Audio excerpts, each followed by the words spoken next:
बस पापा, मैं उस घर में नहीं जाऊंगी, मुझे उस आदमी के साथ नहीं रहना। बिल्कुल मत जाना बेटा। बताओ कैसा आदमी है, कभी पत्नी को टहलाने नहीं ले जा सकता है। अरे आजकल तो लोग कुत्ते को भी टहलाने ले जाते हैं भाई। हाँ, अरे कभी होटल में खाना खिलाने नहीं ले जा सका, जबकि आजकल तो लोग रील बनाने के चक्कर में भिखारी को भी होटल ले जाकर खाना खिला देते हैं। सिनेमा नहीं दिखा सकता है, बताओ, जबकि सिनेमा वाले आजकल फ्री में टिकट बांट रहे हैं। बहुत नालायक आदमी है भाई, हमको पता नहीं था उसके बारे में। बेटा हमको तो लगा पढ़ा लिखा आदमी है, अच्छा परिवार है, ज्वाइंट फैमिली है, शहर में अपना घर है, गाड़ी है, उसकी नौकरी सरकारी है, हैं? बेटी के तो हमारे भाग खुल जाएंगे। हमको तो पता ही नहीं था इतना लीचड़ आदमी है। बताओ हमारी फूल जैसी बेटी की क्या हालत कर दी है। अरे पापा, जॉइंट फैमिली के नाम पे पूरा गांव बसा रखा है। सास ससुर देवर जेठानी, अरे सबके लिए खाना बनाओ, चाय बनाओ, बर्तन धो। मैं नहीं जा रही बस। अरे बेटा, तो वहां काम वाली तो आती है ना।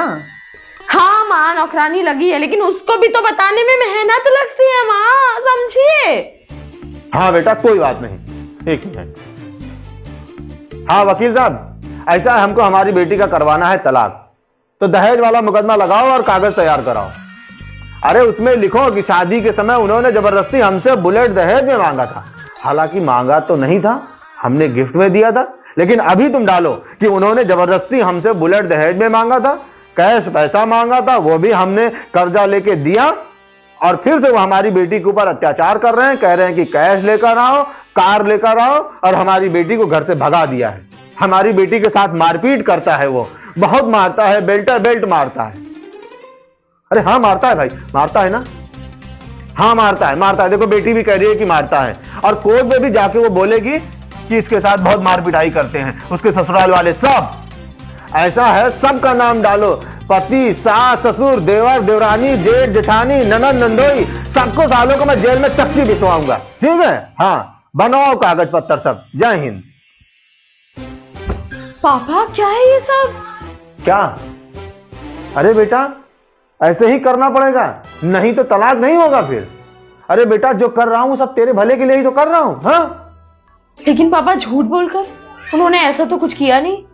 अच्छा तो घर छोड़कर क्यों आई है? अरे पापा वो आदमी बहुत नीरस है, ना कहीं घुमाता है ना फिराता है, कुछ नहीं है उसकी जिंदगी में, बस परिवार के पीछे पगला गया है। क्या बताएं हम। अरे बेटा लेकिन ऐसे बातों के लिए कोर्ट तलाक थोड़ी ना देगा इतनी जल्दी, तो फिर गंभीर धारा लगानी पड़ेगी ना, तू समझा कर। रुको, हेलो मेहता साहब, जय सिया राम। अच्छा मेहता साहब एक काम है आपसे भाई। देखो हमारी बेटी है ना मन्नू, उसका तलाक होने वाला है, ठीक है। तो अब वो अपने पति के साथ रहेगी नहीं, तो उसको एक नौकरी चाहिए, आप अपनी कंपनी में उसको नौकरी दे दीजिए। अरे ग्रेजुएट है, पढ़ी लिखी है, बैक ऑफिस संभाल लेगी आपका। हाँ हाँ चलेगा, सैलरी 10-12 हजार, हाँ चलेगा, हाँ कह रही है कि चलेगा। हाँ और वहीं आपके स्टाफ क्वार्टर में रह भी लेगी। अच्छा हाँ आप क्या बोलते हैं उसको, सर्वेंट क्वार्टर में रह लेगी।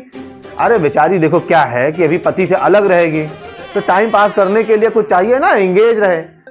नौकरी करेगी, अपने हिसाब से दुनिया देखेगी, जहां मन चाहेगा जाएगी, जहां मन चाहेगा जो चाहेगा खाएगी। हाँ तो कल मैं उसको इंटरव्यू के लिए भेजता हूं, पक्का है, ठीक है। हाँ पापा। बेटा अच्छा एक बात बताओ, अगर तुम जॉब नहीं करोगी तो तुम खाओगी क्या, रहोगी कहां? कुछ तो जुगाड़ करना पड़ेगा ना आखिर तलाक के बाद। अरे पापा मैं यहाँ रहूंगी ना, आप नहीं खिला सकते क्या मुझे? बेटा कोई भी माँ बाप अपनी बिटिया को पूरी जिंदगी बैठा के नहीं खिलाता है, और जो खिलाता है ना वो अपनी बेटी के प्रति अन्याय करता है, अन्याय।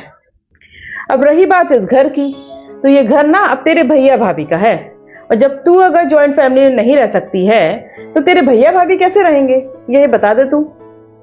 इसीलिए हम तेरा तलाक करवा देंगे, फिर तेरी नौकरी लगवा देंगे, छोटी बड़ी कोई भी 10-12-15 हजार मिल जाएगा, तेरे रहने खाने का बंदोबस्त हो जाएगा, और फिर कोई अच्छा सा लड़का देखकर तेरी दोबारा शादी करवा देंगे। और सुनो जी, ऐसे लड़की से शादी करवाना जिसके घर परिवार में कोई ना, सब मर गए हो या फिर कहीं दूर रहते हो। हाँ और हाँ काम धंधा तो बिल्कुल ना करता हो, ताकि पूरा टाइम ना वो मेरी बेटी को दे सके। मन्नू बेटा तू हमारे फैसले से खुश नहीं है? क्या हुआ? बेटा, ये दुनिया की कड़वी सच्चाई है जो अभी अभी तेरे सामने आई है। अपना बसा बसाया घर तोड़कर कोई भी लड़की कभी खुश नहीं रह सकती है। मैं भी पहले बहुत नीरस हुआ करता था। अरे शादी के 3 साल तक तो मैं तेरी मां को कहीं घुमाने लेकर गया ही नहीं। बस नौकरी नौकरी ऑफिस। लेकिन तेरी मां ने मुझे छोड़ तो नहीं दिया, मुझसे तलाक तो नहीं ले लिया, मायके वापस तो नहीं चली गई। नहीं, इन्होंने क्या किया? इन्होंने मेरी जिंदगी में अपने प्यार के रंग भरना शुरू किया। टाइम लगा, लेकिन धीरे धीरे धीरे धीरे मेरी ब्लैक एंड व्हाइट जिंदगी रंगीन हो गई। समय लगता है बेटा। तू भी अपने पति की जिंदगी में रंग भरना शुरू कर। खुशकिस्मत है तू कि तेरा पति अपने परिवार पर ध्यान देता है, वरना ज्यादातर पत्नियों की तो शिकायत यही रहती है कि पति अपने परिवार पर ध्यान नहीं देते हैं। हम तेरी दोबारा शादी तो करवा देंगे, लेकिन इस बात की क्या गारंटी है कि दोबारा तुझे तेरे मनमाफिक पति मिलेगा ही? बेटा, कभी किसी को कोई जीवन साथी मनमाफिक नहीं मिलता। जो मिलता है उसको मनमाफिक बनाना पड़ता है।